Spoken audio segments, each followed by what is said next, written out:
Assalamualaikum warahmatullahi wabarakatuh. Baik, di sini kami akan mempresentasikan tugas kelompok kami kepada kita semua dalam forum diskusi ini. Adapun anggota kelompok kami yaitu Ibu Rimni Alogo sebagai presenter, kemudian Ibu Lismiati sebagai anggota sekaligus memberikan tanggapan nanti. Kemudian saya sebagai moderator yaitu Andri, dilanjutkan Ibu Nefridayanti sebagai anggota dan penanggap, terus Ibu Nel Paida sebagai notulen. Adapun tema diskusi kita pada kesempatan ini mengacu kita 3 dari pertanyaan. Yang pertama, apa kekuatan konteks sosio, kultural, ataupun nilai-nilai luhur budaya di daerah Anda yang sejalan dengan pemikiran KHD?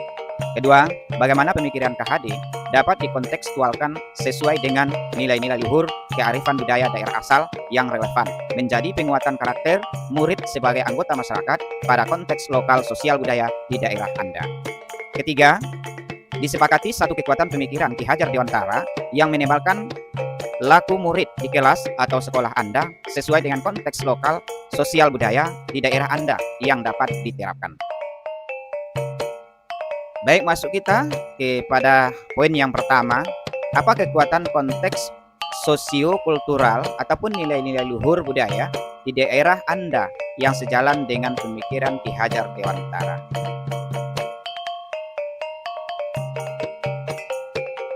Sosio-kultural didefinisikan sebagai gagasan-gagasan, kebiasaan, keterampilan, seni, dan alat yang memberi ciri pada sekelompok orang pada waktu tertentu. Di dalamnya juga mengatur tingkah laku seseorang dalam kelompok dan membuat seseorang sensitif terhadap status. Sosiokultural dalam pendidikan mengacu pada pengaruh faktor sosial dan budaya yang mempengaruhi pendidikan. Ini mencakup hal-hal seperti nilai, norma, kepercayaan, dan praktik yang ada dalam masyarakat. Dan juga disesuaikan dengan tujuan pendidikan menurut Ki Hajar Dewantara untuk menuntun segala kodrat yang ada pada anak, mendampingi dan mempersiapkan mereka menjadi bagian masyarakat seutuhnya agar mencapai kebahagiaan. Sosiokultural yang sesuai dengan pemikiran Ki Hajar Dewantara di sini, kami mengangkat tentang sosiokultural masyarakat di daerah kami, yaitu Ujung Gading sekitarnya, yaitu Duduk Induk-Induk. Duduk Induk-Induk adalah tradisi mengajak keluarga besar dan masyarakat setempat untuk berkumpul sebelum diadakan pesta pernikahan ataupun hajatan pernikahan dari cucu ponakan yang berada di daerah Ujung Gading. Duduk Induk-Induk ini juga di wilayah Ujung Gading mempunyai ciri khas yang sedikit berbeda dari kampung-kampung tetangga atau bersebelahan dengan sekitar Ujung Gading. Seperti Kampung Joring dinamakan dengan Martahu Kopi. Sedangkan di Ujung Gading itu sendiri dinamakan Duduk Induk-Induk. Kalau kita lari ke Purbalingga, lebih tepatnya Lubuk Gadang, itu dinamakan dengan poket ataupun poket umum.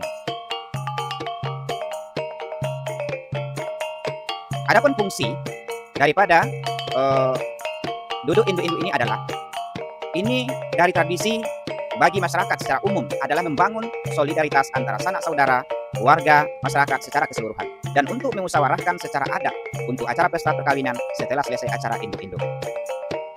Kemudian, poin berikutnya, bagaimana pemikiran Ki Hajar Dewantara dapat dikontekstualkan sesuai dengan nilai-nilai luhur kearifan budaya. Hubungannya dengan pemikiran Ki Hajar Dewantara, yaitu musyawarah mufakat juga dapat menumbuh kembangkan potensi bakat anak sesuai dengan kodrat alamnya. Anak diberi kebebasan untuk berpensi bakat anak sesuai dengan kodrat alamnya. Anak diberi kebebasan untuk berpendapat, kerjasama, atau gotong royong dapat menuntun kodrat alam anak dan kodrat zamannya. Adanya pembagian kerja dapat menuntun anak untuk mengembangkan sikap bertanggung jawab. Sedangkan penerapan tradisi duduk induk-induk dalam proses pembelajaran di kelas, skenario dalam pembelajaran. Yang pertama, tentu siswa dibagi atas beberapa kelompok.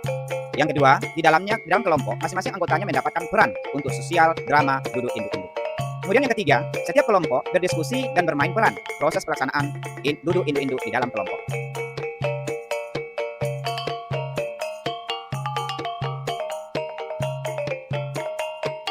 Kemudian yang keempat, setiap kelompok tampil di depan kelas untuk sosiodrama. Selanjutnya yang kelima, masing-masing kelompok mengumpulkan hasil sosiodrama dalam bentuk laporan. Baru selesai.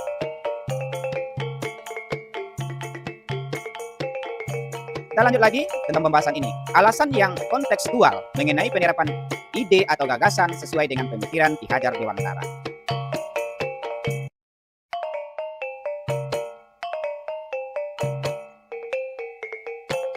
Satu, murid diberi pengalaman sesuai dengan kodrat alamnya atau sebagai manusia dan sebagai anggota masyarakat. Serta kodrat zaman, murid diberi pengalaman bahwasanya setinggi apapun ilmu teknologi mereka harus melestarikan adat istiadat daerahnya. Yang kedua, duduk induk-induk hendaknya dapat mengajarkan ilmu yang berfaedah bagi mereka. Sedangkan nilai-nilai luhur yang terkandung di dalamnya, yang pertama yaitu wujud kerjasama atau gotong royong. Yang kedua, kekeluargaan. Sedangkan yang ketiga, musyawarah atau mufakat. Kemudian tanggung jawab. Itulah nilai-nilai luhur yang terkandung di dalam duduk induk-induk. Kemudian lebih lanjut lagi, tantangan dan solusi penerapan pemikiran Ki Hajar Dewantara sesuai dengan konsep sekolah.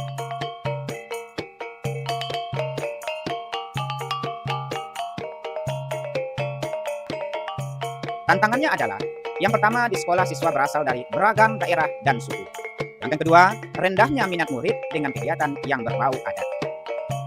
Ketiga, kurangnya sarana prasarana sekolah untuk menunjang kegiatan duduk induk-induk. Dari tantangan tadi tentu ada solusi. Solusi yang dapat kita perbuat adalah, yang pertama, memupuk rasa kebersamaan siswa dalam keberagaman. Kedua, mengupayakan pembelajaran yang mengkolaborasi kearifan lokal dengan pembelajaran. Sedangkan yang ketiga, memaksimalkan sarana prasarana sekolah untuk menunjang kegiatan tersebut. Contoh konkret dapat kita lihat.